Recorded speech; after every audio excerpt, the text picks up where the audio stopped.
Kalau dia pun membawa virus, dia tidak menularkan orang lain. Kalau dia tidak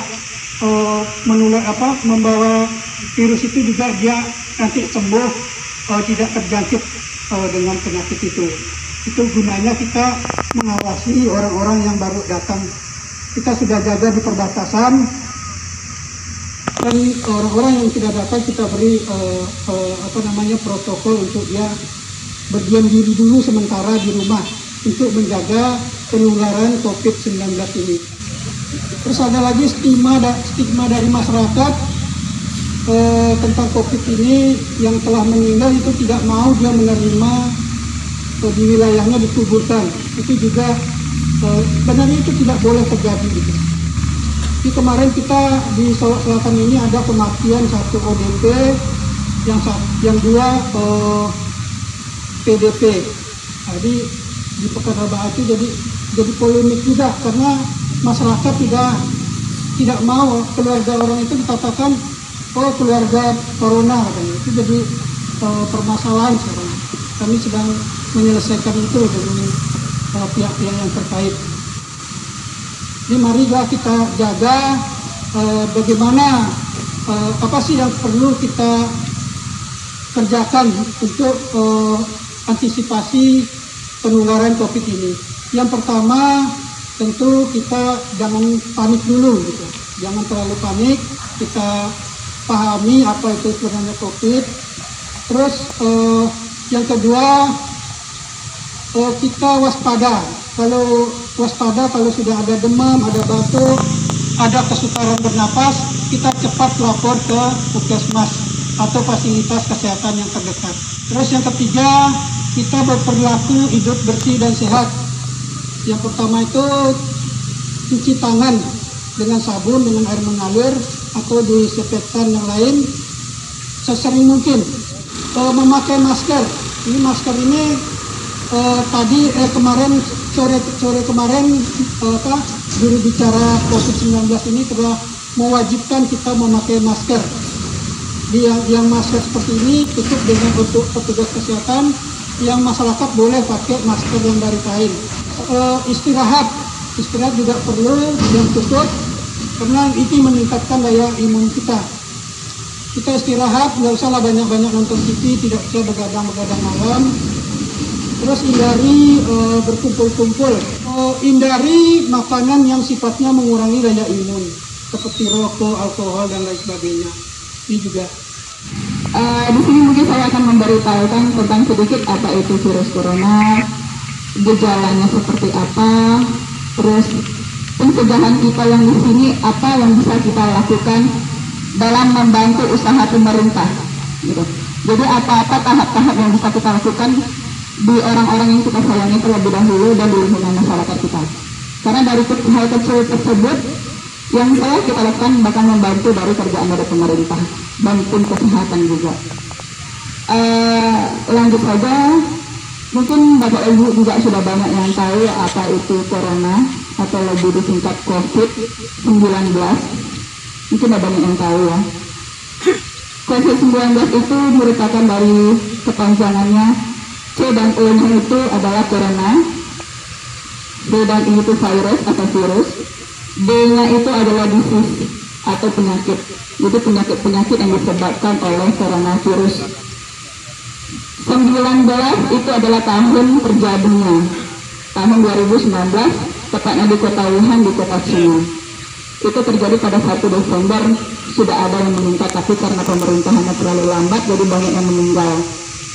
Di Indonesia, COVID-19 ini terjadi di tanggal 2 Maret 2020. Itu sudah langsung terjangkit duluan.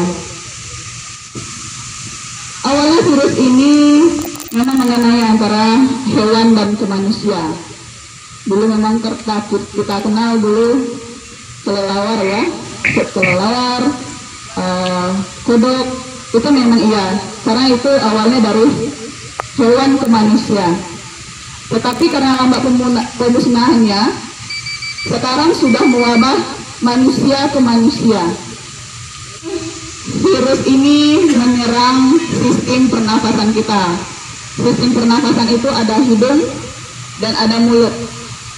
Kenapa kita pakai masker? Gunanya supaya menutup daerah hidung dan daerah mulut. Jadi kalau nanti Bapak Ibu di sini memakai masker, jangan hanya ditutup hidungnya saja, tetapi juga ditutup mulutnya. Kenapa? Karena virus ini dia menularkannya itu melalui percikan dahak. Percikan dahak itu bisa dari batuk, bisa dari bersin, ataupun bisa saat berbicara. Jadi makanya harus ditutupnya itu daerah hidung. Kalau pakai masker, hidung dan mulut tertutup semua, itu tercover. Jadi supaya misalnya ada yang batuk atau yang sakit tidak menularkan ke orang lain dan orang lain tidak dapat untuk itu. Siapa saja yang tertular, semua kita yang di sini bisa tertular dari COVID-19, baik itu pekerja, baik itu perusahaannya atau pejabat. Jadi dia tidak kenal seseorang, tidak mengenal siapa itu, yang penting dia mengenal dari manusia. Jadi jangan beranggapan bahwasanya pejabat bisa tidak kena, karena kebanyakan sekarang juga pejabat sudah banyak kena, menteri pun sudah kena. Jadi semua kita di kalangan sini sudah arti kata berpotensi untuk terkena dari suatu penyakit COVID-19. Gejala dari COVID-19 ini mungkin yang pertama karena dia menyerang dari sistem pernafasan, itu pertama batuk, bisa batuk sama pilek. Kemudian nanti batuk dan pilek itu akan lama-lama masuk ke dalam paru-paru, akan terbentuk nanti infiltrat di paru-parunya, maka bisa menyebabkan seseorang itu demam. Kemudian ada sakit tenggorokan, akan sakit kalau menelan, minum air ludahnya ataupun makan, nanti akan mengalami kesulitan. Kemudian ada gangguan pernafasan, lama-kelamaan dia akan mengalami gangguan pernafasan, dan apabila seseorang sudah mengalami gangguan pernafasan, mungkin tim kesehatannya dari sini akan langsung merujuk ke rumah sakit. Jadi virus ini mempunyai dua, ada bagian dari RNA dan ada bagian antibodinya. Antibodi virus ini nanti kalau sudah masuk ke dalam tubuh manusia, dia akan melakukan penyerangan di hari ke-7. Kalau seandainya antibodinya manusia lebih kuat daripada antibodinya virus, dia tidak akan demam ataupun batuk. Tapi kalau seandainya antibodinya manusianya lemah daripada antibodinya virus, maka nanti seseorang itu akan batuk ataupun akan menimbulkan suatu gejala. Setelah hari ke-7, ternyata antibodinya manusia lebih kuat, dia akan melakukan penyerangan kedua kalinya di hari ke-12. Di hari ke-12 diserang lagi, kalau masih kuat berarti manusianya memang kuat, tidak memiliki gejala. Jadi kenapa masa inkubasi atau masa isolasi seseorang itu di dalam rumah itu 14 hari, supaya tidak menimbulkan gejala di hari ke-7 dan di hari ke-12. Masa 14 hari itu masa aman.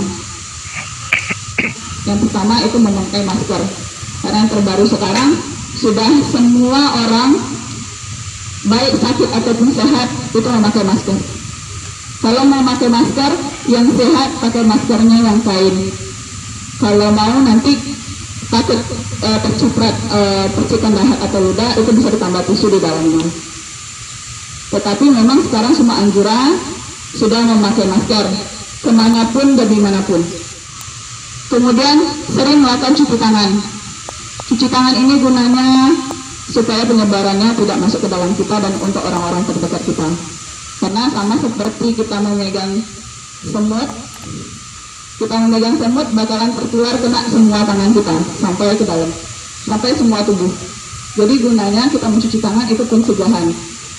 Kuman atau virusnya ini bakalan mati dengan deterjen dan air sabun. Jadi kalau misalnya nyuci tangannya, bukan cuci tangannya pakai gayung terus diobok-obok tangannya, bukan, tapi airnya memang mengalir. Kalau diobok-obok balik lagi kumannya di situ.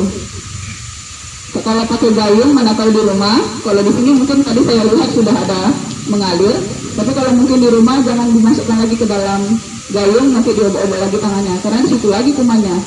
Tapi memang air mengalir gunanya dengan mengalir itulah kumannya itu jatuh.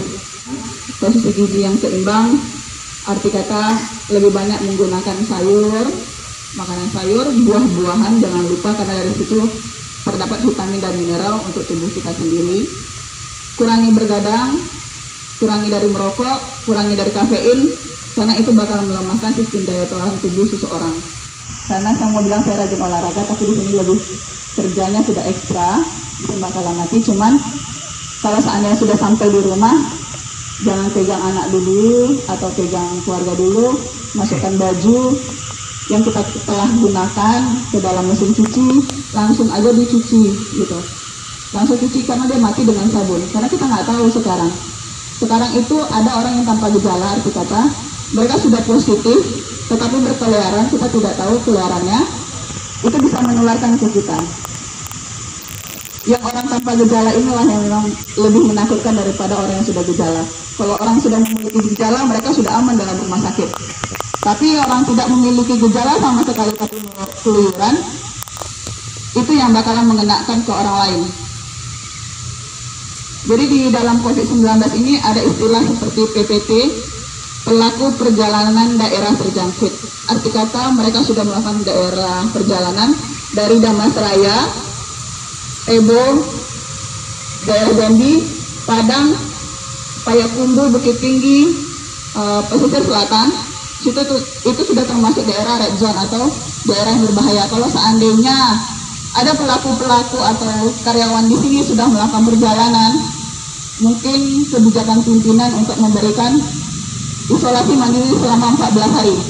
Karena kita di petugas kesehatan sudah ada juga yang melakukan PPT karena merujuk, tetapi kita memberikan untuk cutinya 14 hari. Jadi selama 14 hari ini memang di rumah tidak boleh keluyuran, tidak boleh kemana-mana, karena yang keluyuran tadi yang bakal membahayakan orang lain. Mereka mungkin apalagi dengan yang masih muda, mungkin daya tahan tubuhnya nggak lebih kuat, jadi tidak menimbulkan gejala, tapi di dalam diri dia sudah ada yang positif gitu.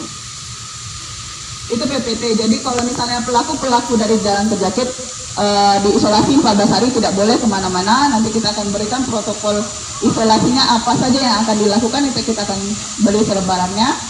Kemudian kalau misalnya pelaku perjalanan penyakit ini mengalami sebelum 14 hari dia mengalami batuk atau pilek atau demam, itu sudah masuk dalam kategori ODP, orang dalam pemantauan. Mungkin tim sosial kita nanti bakalan menelpon setiap harinya, menanyakan keadaan. Jadi tolong juga di sini juga jujur sama kitanya, jujur sama petugas, bahwasanya baru pulang dari daerah terjangkit dan juga mengalami sakit batuk pilek biasa. Saya tekankan lagi, mungkin batuk pileknya biasa, tapi bagi kita itu sudah di dalam tahap COVID.